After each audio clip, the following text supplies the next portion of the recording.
इस क्वेश्चन में हमें क्या करना है, तो पहले हम इस क्वेश्चन को समझ लेते हैं। Explain why 7 multiply 11 multiply 13 plus 3 and 7 multiply 6 multiply 5 multiply 4 multiply 3 multiply 2 multiply 1 plus 5 are composite numbers.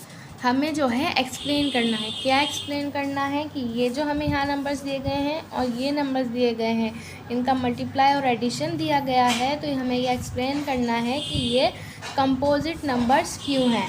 तो सबसे पहले हम जान लेते हैं कि कंपोजिट नंबर्स होते क्या हैं, फिर हम इस क्वेश्चन को आगे सॉल्व करते हैं। तो जब हम 42 की मल्टीप्लाई करेंगे 12 से, तो जो हमारा आंसर तो यहाँ पर देखिए, positive integer greater than 1 that has more than 2 factors. मतलब क्या कि कंपोजिट नंबर्स क्या होते हैं।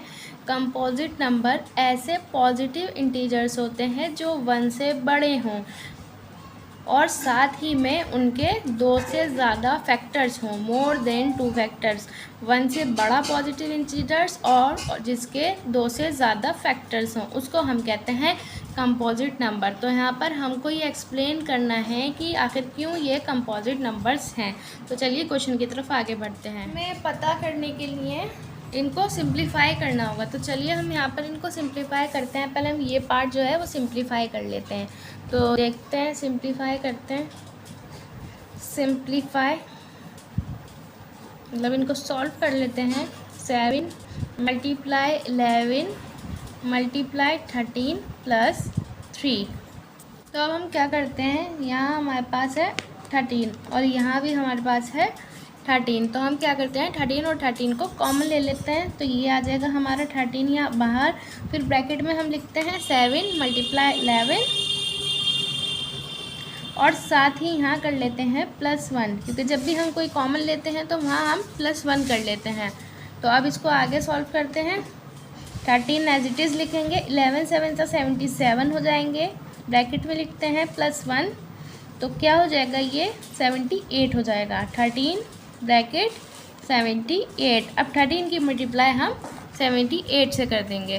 13 मल्टीप्लाई 78। अब हम इसको 13 से 78 मल्टीप्लाई कर लेते हैं और देखते हैं हमारा क्या आंसर आता है। आएगा वो आएगा 1014। अब हम इसके फैक्टर्स निकाल के देखते हैं कि इसके कितने फैक्टर्स आएंगे। ठीक है, ये हमारा पॉजिटिव इंटीजर है, 1 से ग्रेटर है। तो अब इसके फैक्टर्स भी देखते हैं कि 2 से ज़्यादा हैं कि नहीं। तो ये हमारा कंपोजिट नंबर फिर हो जाएगा। तो चलिए इसके फैक्टर्स हम निकाल लें। हम यहाँ 1014 के फैक्टर्स करते हैं। ठीक है, चलो शुरू करते हैं।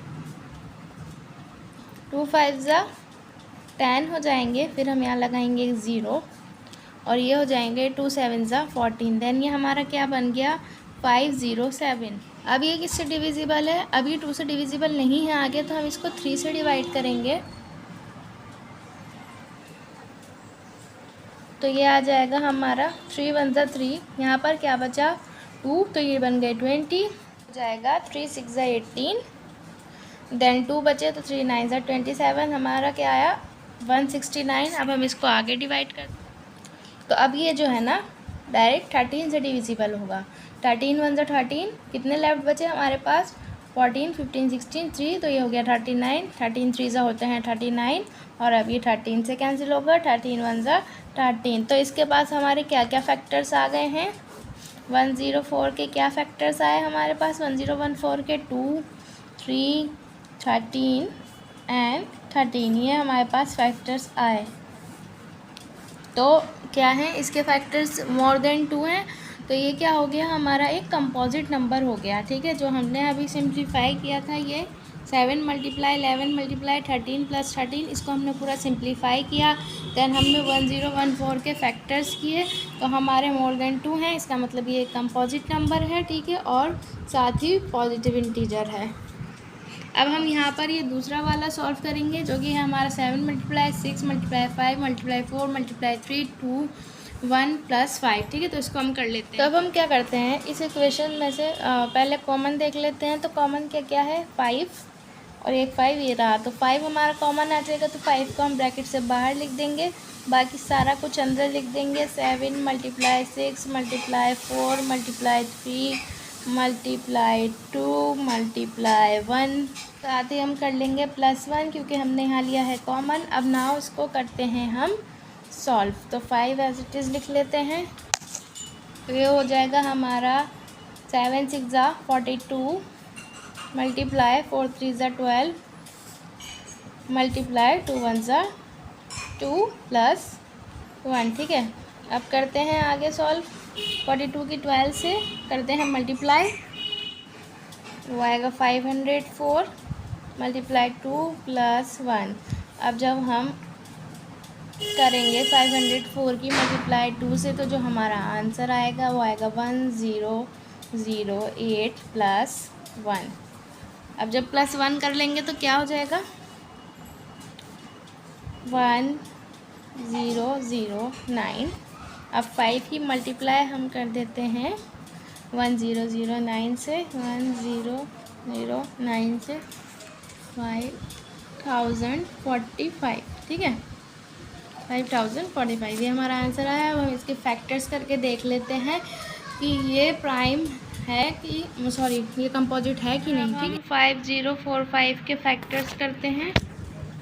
तो ये डिविजिबल होगा 5 से क्योंकि एंड में यहाँ हमारे पास 5 आ रहा है। तो ये हो जाएगा 5 1 5 0 देन 0 और 5 9 45। तो ये आ गया हमारा 1009।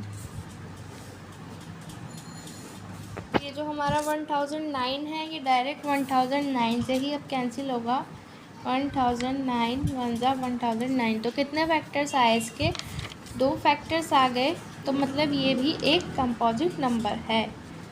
जो भी हमारे किसी भी नंबर के फैक्टर्स अगर हमारे 2 से ज़्यादा हैं या 2 हैं तो वो क्या हो जाएगा हमारा कंपोजिट नंबर होगा। तो ये एक हमारा कंपोजिट नंबर है।